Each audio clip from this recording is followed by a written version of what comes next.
ko sanun ka 200 maza ko na ɗaya zai buɗo. In ka buɗe baki sai bindiga. Sai sarabin mutum. Babu wata hanya da za ku iya bi ne ku sake kwato su. Ina za mu samu hanyar bi. Mu ba mu da komi su suna da bindiga. What's caused this crisis is people being terrorized and having to run away from the place they've been able to work for a long time. We were told that farmers do have seeds. We were told that farmers do still have some of the tools. What they don't have is the confidence to go back to their land because they're worried that if they're a man, they'll be shot. They're worried that if they're a woman, they'll be raped or kidnapped. So the key issue here is security.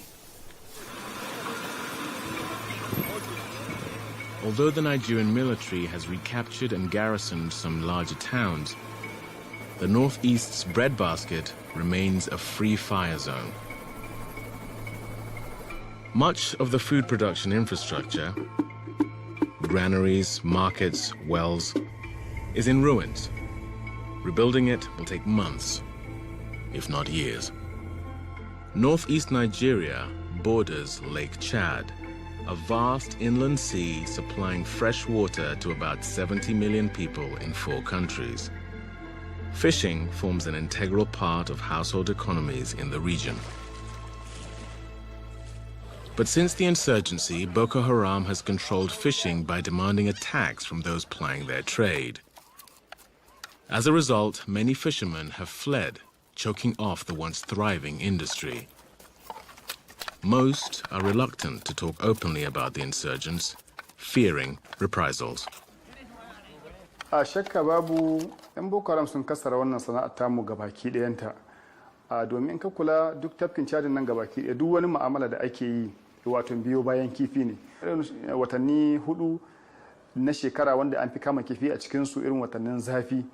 To a lokacin ana iya fitar da trailer 70, 50, 60 a rana ɗaya. To amma kaga yanzu ko ɗaya ba a fitarwa. Deprived of their livelihoods, farmers, herders, and fishermen, along with their families, wind up in the camps for the displaced that have sprung up across the northeast. Official estimates put the number forced to leave their homes at 2 million or more.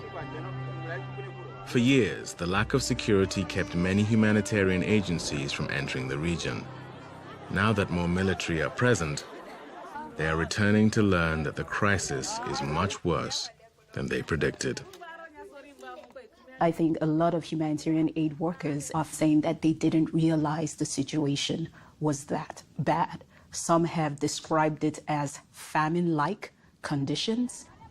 Unfortunately, if it was addressed sooner, it wouldn't have gotten to the extent that it is now. According to the United Nations, more than $1 billion in humanitarian aid was needed to help 8.5 million people in the Northeast and Lake Chad region in 2017, most of it for food. Children are particularly vulnerable because their bodies are growing, their minds are growing and developing, and if they don't have the nutrition that they need in the first 2 years of life, that has lifelong consequences for them. So a child, who's 1 year old, who doesn't get enough to eat will see her growth is stunted. She will have possibly trouble in, cognitive development of her brain. That'll affect her performance in school later on. It'll affect her ability to earn a living later on. So she will be paying the price for our failure for the rest of her life if we can't get that food and nutritional support to her now.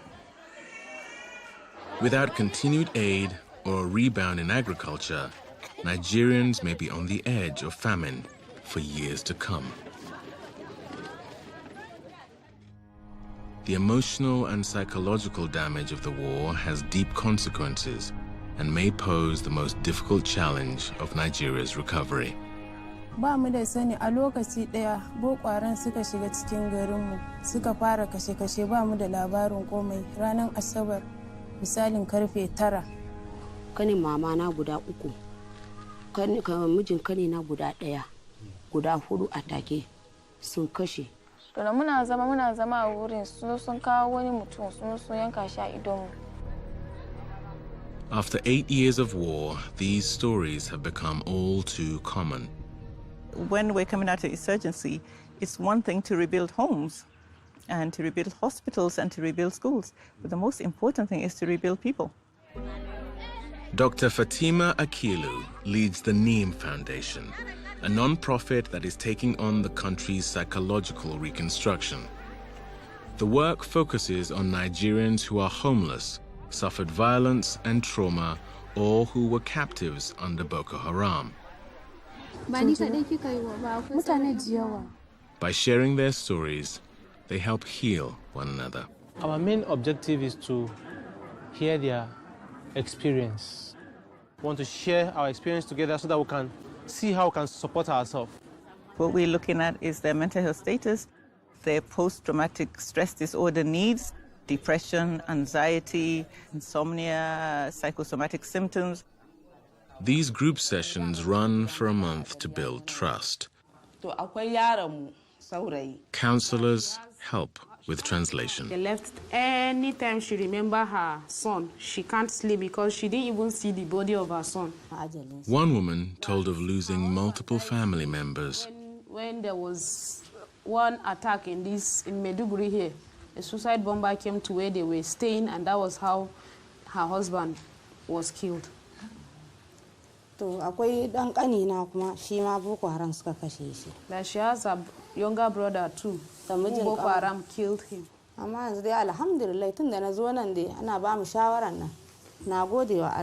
That she's really feeling better ever since she started coming to this place. And she's very grateful. The counselors use cognitive therapy to help victims control traumatic flashbacks. We focus on trying to get them to alter their negative thinking about the event that has happened. We try to teach them thought-stopping behaviors, and we try to teach them resilience through group. 2 months after their initial therapy, members of the group reconvene to see whether they're continuing to cope. That in this gathering, if you come to this gathering, after hearing everybody's experience, you realize that your own problem, somebody has a bigger problem than your own. Dr. Akilu says victims can cure these deep emotional wounds. It just takes time. As a psychologist, I have a role that I can play, and I can bring people together to show that there is an alternative way. Rebuilding the lives of Boko Haram's victims is only part of the healing process. And not to visit one class, but authorities refuse to allow cameras inside to protect ex-fighters from being identified. So we are hoping that when you leave here, which we hope will be very soon, you will all go back and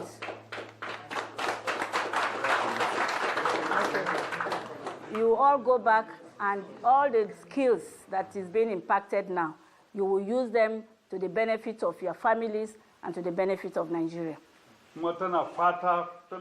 In terms of de-radicalization, the positive there for us is there are more and more of the ex-combatants actually disengaging.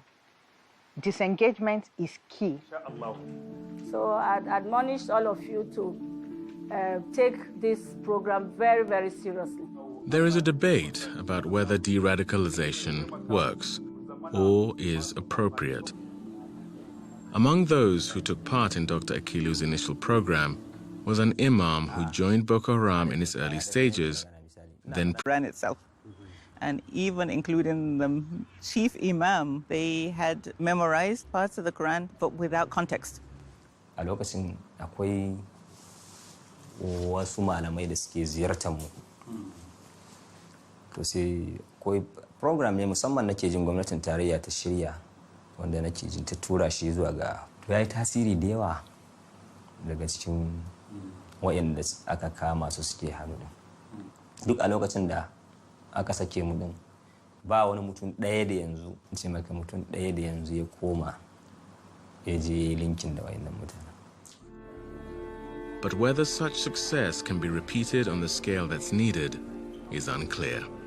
The problem is if it doesn't work, then what? We must have something on the table that works. At the moment, it is de-radicalization. Look, the reality is that these people, they are Nigerians. And the fundamental question we should ask, To what extent did the Nigerian society contribute for them to become what they have become?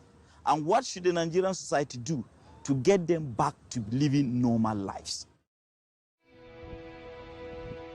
The conflict with Boko Haram casts northeastern Nigeria as a dark, dangerous place overcome with suffering and need. Months after returning home to Maiduguri in Borno State, Fati Abubakar set about to change that image, armed with her camera. We're usually bombarded with images of, people, dead bodies on the street, sites of bomb blasts, some children in the hospital. It's just a complete, portrayal where you just think that there are no survivors of this conflict. There are different kind of stories that I felt that were completely neglected, and I wanted people to see that yes, Borno State is struggling, but there's still people living there and they're continuing their lives. Fati posts her photography on Bits of Borno, a website she's created. For many, it's become a source of inspiration and renewal. She has over 7,000 followers on her Facebook page, 9,000 on Instagram. What they see is another side of Borno State, a proud region showcasing the rich diversity of Nigeria's people. I have to be highly inclusive in this visual storytelling, so I try as much as possible to document all of the tribes in the community, ensure that it represents the whole of Borno State. And the Shuar tribe are a very beautiful, very colorful tribe. The portraits I do, I feel are, quintessential people of Borno State, and then I ask them questions about how life is.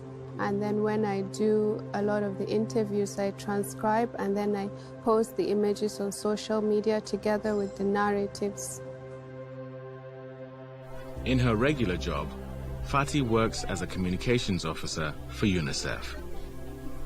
Immersed in the Northeast's humanitarian crisis, she searches for moments of compassion and caring. So I do a lot of human interest stories and photo essays, and I document all of UNICEF's activities so that we can post on social media. UNICEF has come in and done a lot for our people, and for me it's especially fulfilling to see that.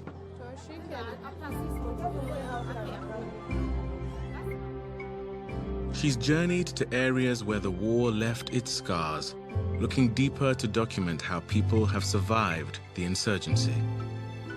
And what I've learned is that even in the midst of adversity, people are able to continue and move on. People do not stop because of a bomb blast. I gravitate to children because of their exuberance. Even when you find them in a situation that is really bad, they're very bubbly and very lively, and that kind of keeps me going.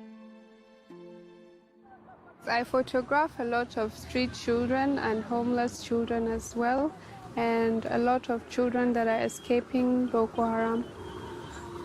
You see them mostly by the river or under the bridge living on their own.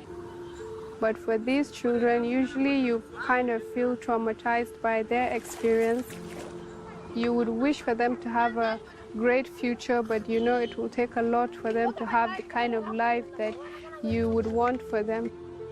I just want people to know that, Boko Haram is a small percentage of people that are wreaking havoc on a community, and the majority of people from Borno State are very peace-loving, very hospitable, very highly intelligent individuals. We're the same as every average Nigerian. We just want to live our lives. If Nigeria is to heal from the war, the country must recover the bonds of humanity within its people. One picture at a time, Fati is bringing that humanity to light.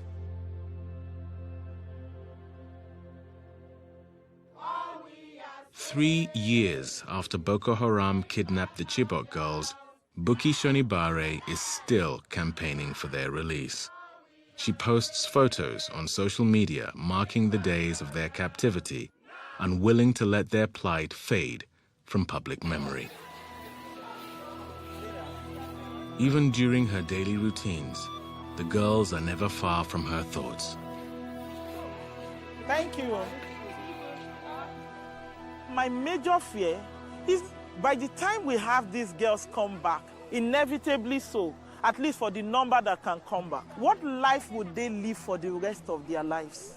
They've watched amputations happen in front of them. They've watched killings. They've watched draining of blood. They've watched airstrikes. They've watched people being buried in shallow graves. They've been abused. Some of them come back with children. How do you take those memories away from them? While campaigning for the girls' release, Bukky is battling the militants on a second front, a brazenly symbolic one. The Boko Haram faction is talking. She launched a charity project called School in a Bag. It delivers backpacks loaded with writing materials to children who don't have them and instructional kits to teachers. The best way to win against those that have abducted your children is to use other children as a perfect example and a perfect testimony and representation of a better life that can happen because education is there. We are telling Boko Haram that you lost, and we are winning. April 14, 2017 marked the 3rd anniversary of the Chibok kidnappings. At that time, only 21 Chibok girls had been freed. Then on May 7th, 1,120 days after being taken, 82 more girls were released.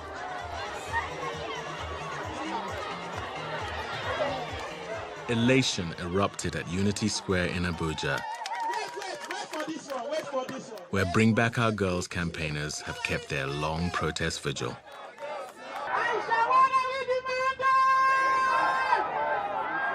The fact that we can have 82 of our girls come back is a validation of everything we have been doing here every day. So 106 girls out of 219 that we've been waiting for 3 years, 3 weeks, and 2 days today, they have come back. And that is a big deal. News reports soon revealed that the release was part of a swap. In the exchange, the Nigerian government had freed several Boko Haram militants.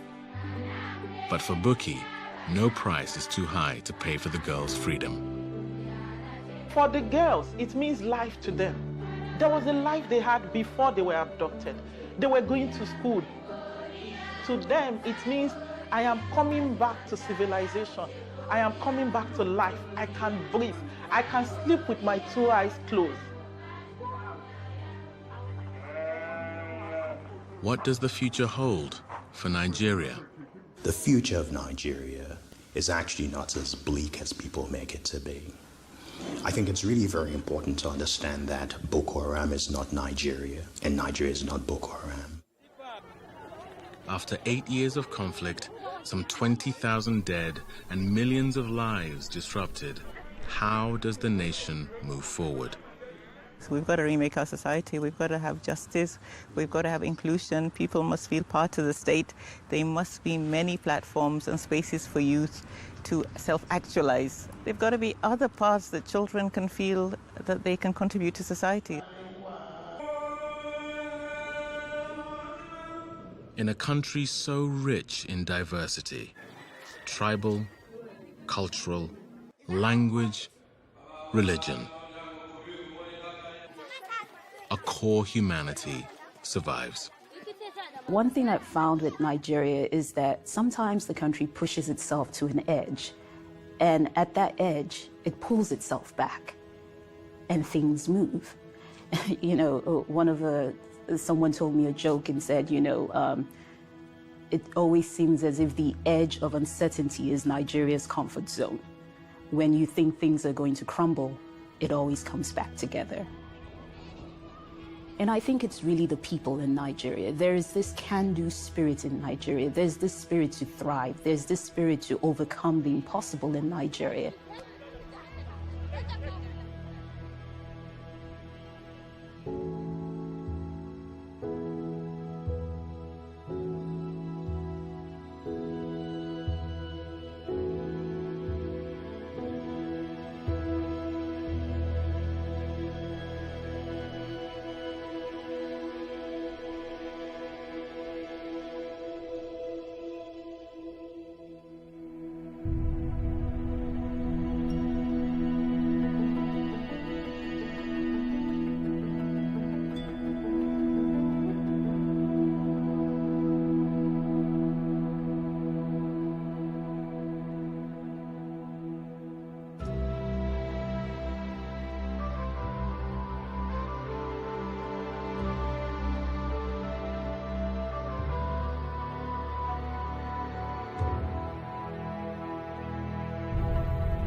and welcome to Africa on the Move in partnership with DW. I am Fumi Noajefe.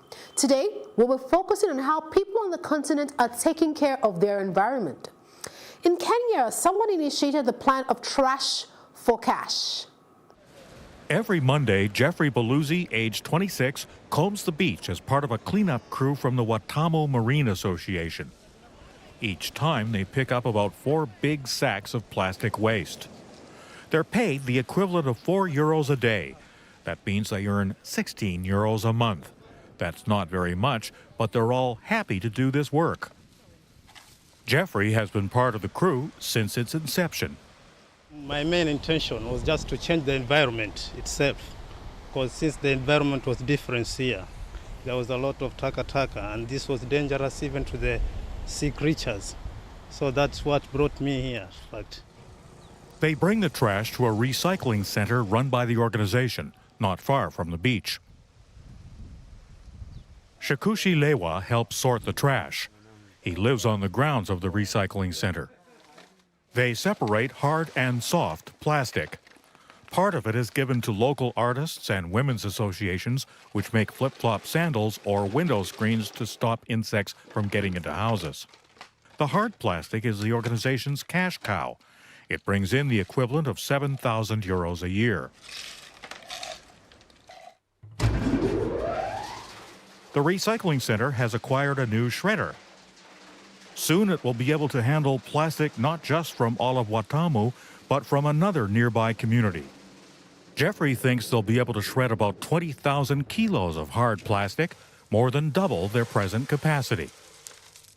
So I can say this project has been so beneficial on me and the project itself, because up to date, the taka we used to have on the beach are now reduced. On the village, the same. Thanks to the initiative, around 25 people in Watamu are earning steady money. Shakushu was unemployed for a long time until the project hired him. He lives for free on the grounds of the recycling center. He mixes old paper, water, and wood chips to make briquettes for burning. The business idea earns him the equivalent of €100 a month from garbage. When the people from the community collect those plastics and bring them here, they get money for the plastic. Jeffrey says the biggest challenge is to make clear to the community that recycling plastic is much more than just a short-term money-making project. The challenge we do have is that, because people say, okay, I can join with you working there, but what are you going to give me? You know? So you have to pay him. Instead of volunteering, they don't volunteer. And they do have to volunteer, because this is their country. The environment belongs to them too. The Watamu environmental activists want to do more to educate the community. Jeffrey wants to make people understand that recycling garbage is meaningful. It looks like he's already come a long way. If you ask me, I think they should legislate that all bottling companies should recycle all their PET bottles. Recycling could create a revolution. Still in Kenya, a former banker recycles plastics and creates new products which will reduce the cutting of trees and in the end, save the forest. Nicholas Wambua is busy marking the borders of his farm outside Nairobi. Usually farmers here use wooden posts for their fences, but Nicholas has bought a new product. Compared to the normal poles, the lifespan of this one is longer than the normal poles, so I prefer this one. It is reducing the destruction of forest, because now you find we are lessening the cutting of the trees in our country. So I am for it, because our ecosystem is being controlled. On the outskirts of Nairobi, the posts are produced by a new, innovative company. EcoPost is the brainchild of Lorna Ruto, a former banker. She came up with an ingenious way of getting rid of the city's plastic waste by making eco-friendly posts from recycled plastic. All this plastic waste has been collected from various dump sites, some streets, and even homes, people's homes. So we bring them here. This is the first step. They are flooded from the truck. Then we store them until we get a good quantity. From there, we're able to take them into processing. Every month, EcoPost gives 40 to 50 tons of plastic waste new life as building material. In its first year of operation, it produced more than 5,000 posts, removing hundreds of tons of plastic waste from the environment. We crush the sawdust and we mix it with the plastic, and we make very good aesthetic and quality posts that can be used even for now building. And it's an alternative to timber, so by so doing we're able to save a lot of trees, and we hope to save the 2% forest cover that is remaining in Kenya. Kenya has a massive problem with deforestation. Much of the wood is used as building material. EcoPost offers not only an alternative, it also removes plastic waste, which helps limit toxic pollution, something Karanya Nyoroche strongly endorses. The society is part of the problem. A problem in the sense that they are the source of that waste, and they should actually be responsible on how to dispose of it.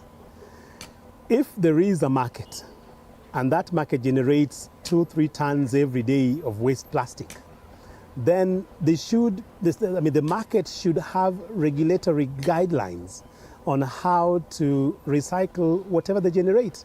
Then we'll end up with less plastic strewn on the streets or in the landfills. Every year, Kenya's plastic waste grows almost tenfold. Lorna Ruto has shown that it's also a resource which can generate huge profits. EcoPost has already created almost 40 full-time positions